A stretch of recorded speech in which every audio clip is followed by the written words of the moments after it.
द्वारका में सुख और शांति थी। यह प्राचीन शहर अपनी समृद्धि और खुशहाल जीवन शैली के लिए प्रसिद्ध था। यहाँ के लोग अपने जीवन से संतुष्ट थे और हर दिन को एक उत्सव की तरह मनाते थे। लोग प्रसन्न थे। श्री कृष्ण का राज्य था। उनके शासन में हर कोई सुरक्षित और खुशहाल महसूस करता था। श्री कृष्ण ने अपने न्यायप्रिय और दयालु शासन से द्वारका को एक आदर्श राज्य बना दिया था। धर्म का प्रकाश फैला था। हर घर में पूजा और आराधना का माहौल था। लोग अपने धर्म और संस्कृति के प्रति गहरी आस्था रखते थे और श्री कृष्ण को अपना मार्गदर्शक मानते थे। सभी लोग श्री कृष्ण की पूजा करते थे। मंदिरों में भक्ति और श्रद्धा का माहौल था। हर कोई अपने जीवन में श्री कृष्ण के आदर्शों को अपनाने की कोशिश करता था। द्वारका के लोग मेरे लिए परिवार जैसे हैं। मैं उनकी भलाई और सुरक्षा के लिए हमेशा तत्पर रहता हूँ। उनके सुख दुख में मैं हमेशा उनके साथ खड़ा हूँ।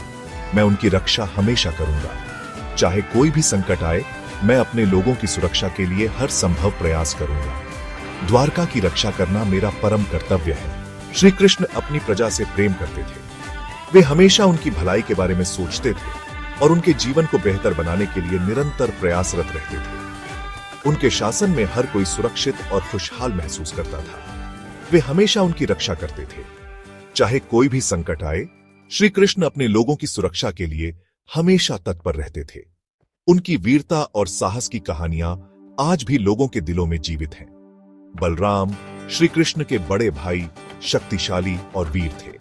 वे अपने भाई के साथ मिलकर द्वारका की रक्षा करते थे। उनकी जोड़ी अद्वितीय थी और उनके साहस की कहानियां आज भी लोगों के बीच प्रचलित है। वे दोनों भाइयों की जोड़ी अद्वितीय थी। उनके बीच का प्रेम और समझ अद्वितीय थी। वे एक दूसरे के साथ मिलकर हर चुनौती का सामना करते थे और द्वारका की रक्षा करते थे। भाई, हमारी जोड़ी से कोई भी ताकतवर नहीं है। हम मिलकर हर चुनौती का सामना कर सकते हैं और द्वारका की रक्षा कर सकते हैं। हमारी एकता और साहस ही हमारी ताकत है। हम मिलकर द्वारका की रक्षा करेंगे। चाहे कोई भी संकट आए, हम अपने लोगों की सुरक्षा के लिए हमेशा तत्पर रहेंगे। हमारी एकता और साहस ही हमारी ताकत है। हाँ, बलराम और श्री कृष्ण की जोड़ी सचमुच अद्वितीय थी। उनकी वीरता, साहस और एकता की कहानियां आज भी लोगों के दिलों में जीवित हैं। द्वारका का सुख और समृद्धि उनके शासन का परिणाम था। उनके आदर्श और मूल्य आज भी लोगों के लिए प्रेरणा का स्रोत है। एक दिन अजीब घटना घटी। एक ग्वाला गायब हो गया। लोग परेशान हुए। फिर एक किसान गायब हो गया। डर फैल गया। रात के अंधेरे में लोग गायब हो रहे थे। कोई सुराग नहीं था। श्री कृष्ण के पास लोग मदद मांगने पहुंचे। श्री कृष्ण और बलराम ने खोज शुरू की। वे अपने खोए हुए मित्रों और परिवार के सदस्यों को ढूंढने के लिए निकले थे। यह एक कठिन यात्रा थी जिसमें उन्हें कई चुनौतियों का सामना करना पड़ा। वे जंगल में गए, गुफाओं में झांका, नदी किनारे ढूंढा। हर जगह उन्होंने अपने प्रियजनों के निशान खोजने की कोशिश की, लेकिन हर बार उन्हें निराशा ही हाथ लगी। लेकिन उन्हें कोई सुराग नहीं मिला। उनकी निराशा बढ़ती जा रही थी और उनके दिलों में चिंता का साया गहराता जा रहा था। लोग और भी डर गए। गांव के लोग भी चिंतित थे, क्योंकि उन्हें भी अपने प्रियजनों की चिंता सता रही थी। हर कोई उम्मीद और भय के बीच झूल रहा था। बलराम, हमें हार नहीं माननी चाहिए। हमें अपने प्रयासों को और भी बढ़ाना होगा। हमें दिव्य दृष्टि का सहारा लेना होगा। यह हमारी आखिरी उम्मीद हो सकती है। हाँ भाई, हमें अपनी आंतरिक शक्तियों का उपयोग करना होगा। ये समय है जब हमें अपनी दिव्य शक्तियों का सहारा लेना चाहिए। हमें कुछ न कुछ जरूर मिलेगा। हमें अपने विश्वास को मजबूत रखना होगा और अपने प्रयासों को जारी रखना होगा। श्री कृष्ण ने ध्यान लगाया। उन्होंने अपनी आंतरिक शक्तियों को जागृत करने के लिए गहन ध्यान किया।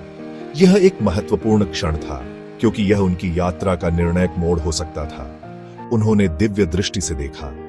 उनकी आंखों में एक दिव्य चमक थी जो उन्हें सही दिशा दिखा सकती थी। यह उनकी यात्रा का सबसे महत्वपूर्ण क्षण था। श्री कृष्ण ने एक मायावी राक्षस को देखा। वह बहुत शक्तिशाली था। वह लोगों को अगवा कर रहा था। यह राक्षस न केवल अपनी शक्ति से, बल्कि अपनी मायावी शक्तियों से भी लोगों को डराता था। उसकी लाल आंखें अंधेरे में चमकती थीं और उसकी उपस्थिति से ही लोग कांप उठते थे। श्री कृष्ण ने महसूस किया कि यह कोई साधारण राक्षस नहीं है, बल्कि इसके पीछे कोई गहरा रहस्य छिपा है। यह राक्षस बहुत खतरनाक है। हमें इसे रोकना होगा। गांव के लोग बहुत डरे हुए थे और उन्होंने श्री कृष्ण से मदद की गुहार लगाई। श्री कृष्ण ने उन्हें आश्वासन दिया कि वह इस राक्षस का सामना करेंगे और गांव को इस खतरे से मुक्त करेंगे। उन्होंने अपने धनुष और बाण को तैयार किया और राक्षस की खोज में निकल पड़े। हाँ हाँ हाँ, तुम मुझे रोक नहीं सकते श्री कृष्ण। राक्षस के पीछे एक तांत्रिक था जो अपनी काली शक्तियों का उपयोग कर रहा था। तांत्रिक ने श्री कृष्ण को चुनौती दी और कहा कि वह उसे हराने में असमर्थ होगा। तांत्रिक की हंसी से पूरा जंगल गूंज उठा और श्री कृष्ण ने महसूस किया कि यह लड़ाई आसान नहीं होगी। यह राक्षस एक तांत्रिक द्वारा बनाया गया था। तांत्रिक श्री कृष्ण से बदला लेना चाहता था। तांत्रिक ने अपनी काली शक्तियों का उपयोग कर इस राक्षस को बनाया था ताकि वह श्री कृष्ण को हराकर अपनी शक्ति का प्रदर्शन कर सके। तांत्रिक ने कई वर्षों तक तपस्या की थी और अपनी शक्तियों को बढ़ाया था। अब वह श्री कृष्ण के सामने खड़ा था अपनी पूरी शक्ति के साथ। श्री कृष्ण, यह मेरा बदला है, अब तुम देखोगे मेरी शक्ति। तांत्रिक ने अपनी शक्तियों का प्रदर्शन करते हुए श्री कृष्ण को चुनौती दी। उसने अपने मंत्रों का उच्चारण किया और राक्षस को और भी शक्तिशाली बना दिया। श्री कृष्ण ने अपनी तलवार निकाली और तांत्रिक का सामना करने के लिए तैयार हो गए। यह एक महाकाव्य लड़ाई थी जिसमें दोनों पक्ष अपनी पूरी शक्ति का उपयोग कर रहे थे और इस तरह श्री कृष्ण को एक नए खतरे का सामना करना पड़ा।